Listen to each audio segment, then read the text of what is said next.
If you're LGBTQ, queer, trans, you have most likely read, heard, or been told to your face there's something wrong with you, that you shouldn't exist, that you're a disruption to the social order, that you're going to fuck things up in the world. Well, let me make something perfectly clear. These are all false claims. Not a single one of these statements or claims against LGBTQ plus people are true or factual. None of the predicted harms against society or children have ever come true. This idea was inspired by one of the final pages of a book I just finished reading, Forging Queer Leaders, How the LGBTQIA+ Community Creates Impact from Adversity by Bree Fram and Liz Cavallaro.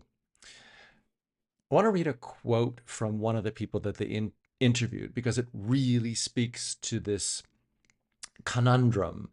And what I hope to leave you with is not just this awareness of truth and perception, but a more simple way of approaching those who say there's A, something wrong with us, or B, we're somehow going to mess up the social order.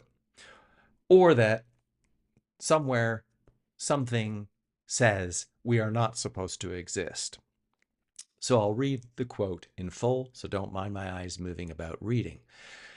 Every time someone lends some weird, unfounded accusation or prediction of what it's going to be like to allow LGBTQ people to exist in public, they've been wrong. Every single time. All the predictions about what would happen if we allowed gay marriage, if we allowed gays in the military, if we allowed trans people in the military. Just a note, reading the quote, this book is situated in the United States by two authors who are either former military or do a lot of work with the military.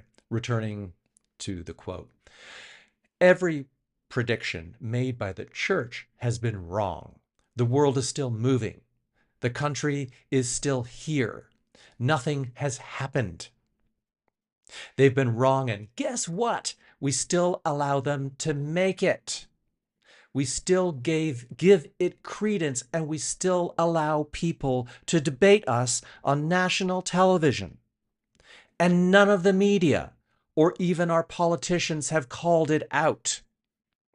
They haven't said, you have been wrong. It's false. It's made up. We aren't doing that forcibly enough, and we continue to allow them to have a stage where those things are viewed as true.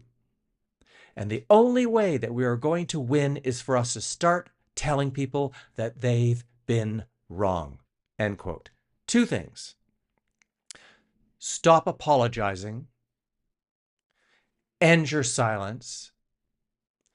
Don't argue. You are wrong, is all you have to say. Nothing you're saying is true, is all you have to say.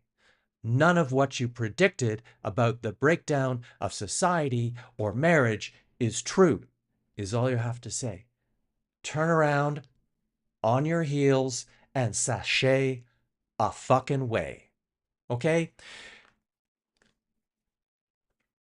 This quote really wrapped up this book for me and just also hit home something so important.